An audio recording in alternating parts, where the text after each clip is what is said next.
During your career, you played many selection games, and an opponent from Collingwood clearly remembers one match at Victoria Park. Former Collingwood player and your premiership teammate of 1982, Andrew Wild. Here's a message from Andrew. I'm over in Canberra with the state under-16 schoolboy side.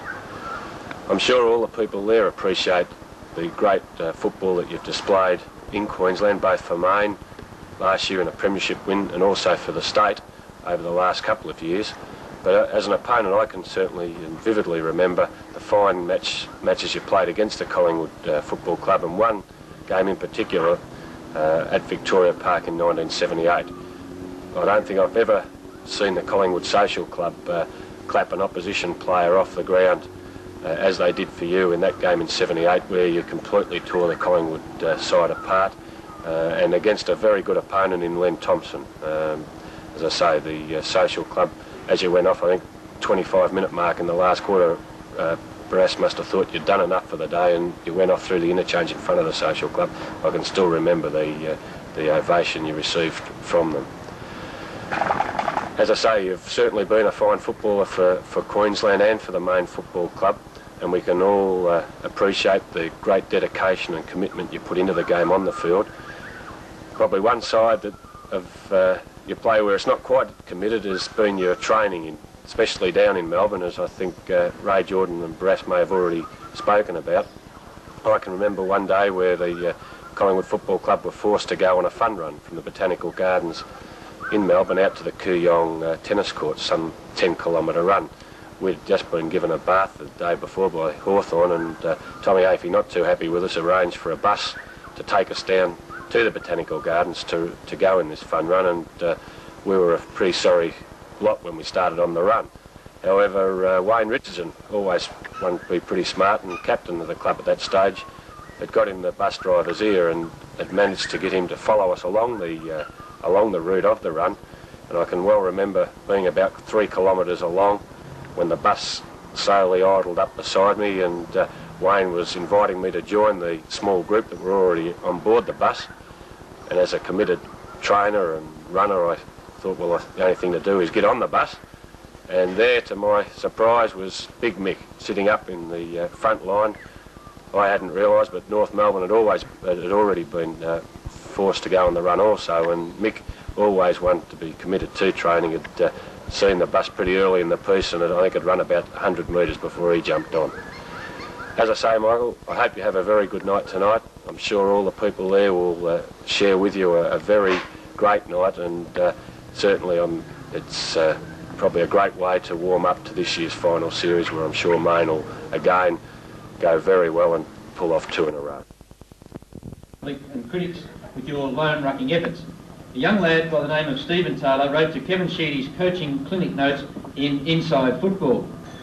This is the letter from Stephen Taylor. Dear Kevin, I play in the ruck, and my problem is that I'm 5 feet 8 inches and the changing ruck is 5 feet 1 inch. He's too small, so I have to ruck the whole game, and afterwards I always feel sick. What can I do? To which Sheedy replied, Dear Stephen, North Melbourne's Mick Nolan continually rucking for nearly the whole game at his height should be some kind of an example to junior players. It should be pointed out to junior ruckmen that if you train to get fit by doing the necessary stamina work, you can ruck for 3/4 of a game if necessary. I would also like to point out that there are times on the football field when you will get tired and it hurts to push that little bit more. That is when you find out how much determination you have. That letter written by Sheedy, that's the determination and courage coaches talk about. Mick, who better could testify to your talent as a ruckman than the man who was on the receiving end of your taps? Here on video is that champion little rover, Barry. This evening, but we'd like to send our love from Helen and the 2 boys, and I know that you'll enjoy yourself this evening.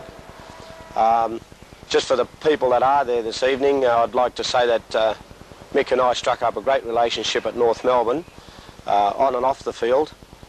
We also had a great relationship on the field, particularly with Michael being the #1 ruckman and myself being the rover. And even though I think Mick was criticised a lot in his early days, mainly because of his size and the fact that he just lacked a little bit of mobility, But the thing that a lot of people didn't realise, that Mick was probably the best palmer of the ball in the competition, and that was very handy for North Melbourne at that time because it meant that we were getting first use of the ball. And in all the years that I've played, Michael's certainly been one of the best palmers of the ball that I've ever played with, and he was one of the players who had a very big influence in our fortunes at that time, and we were fortunate enough in 1975 to go on and win the premiership, and Mick himself had a big influence in that. The only other thing that I would like to say about Mick, that he was always a real character around the club, which was always very interesting. He was an interesting person and also a very influential one. I can remember the time that we played up in Brisbane in a scratch match, and we played Richmond. And we came off the ground, it was a very hot, muggy day, and I came into the rooms and I was really thirsty. And I just said to one of the boys, I said, look, just give us a drink, I don't really care what it is. And down came this big hand, and in it was a can. And of course I just downed the can, and afterwards I realised that it was a can of beer, and it was donated by Mick Nolan. So I know, Mick, tonight that you'll probably be a little bit disappointed that I won't be there, because I won't be able to sit around and enjoy that beer afterwards. But I hope you have a great evening. I'm sure that you will, and all the best. The interchange rule and also the rule affecting ruckman, the centre line rule. What are your reactions to those two changes? Well, firstly, the line across the centre. A lot of people thought it wouldn't really suit me because they said I used my body to keep out the opposing ruckman, but to me, I was always pleased it was there. And I used my body in a different way to what they all imagined, but it never worried me one little bit when they put the line across the centre of the circle. It may have worried a few other ruckmen about the place. A lot of them thought that they had to get the other side and charge straight at each other. And a couple of them weren't real keen on that. They had to sleep with their light on at night. But it never really worried me that way. As far as the interchange rule was concerned, at the time, Barassi used myself and Crackers off the bench in just about every match for the first 3 years of it. And I used to be a little bit dirty at it sometimes, but then again, if it's all boiled down, I may not have been getting a game if it wasn't there. So, I suppose both of them are and have been of some value to me, both the rules. I've been reasonably happy with what's happened with my football life so far.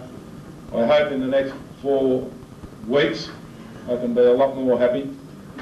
That certainly just is in our hands, so it's up to us.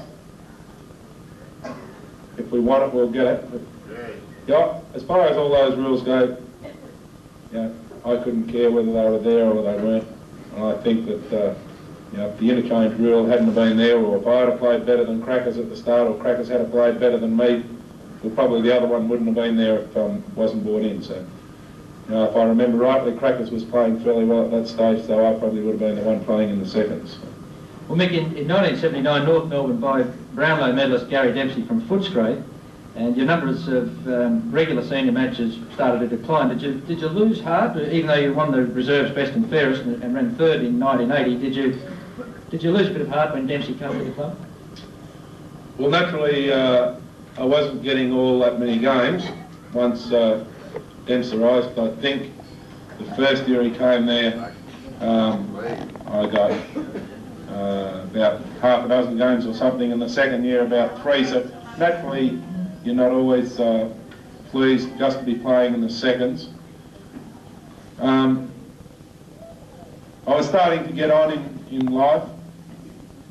I was 30, I think, at that stage. And I looked around at a few different states.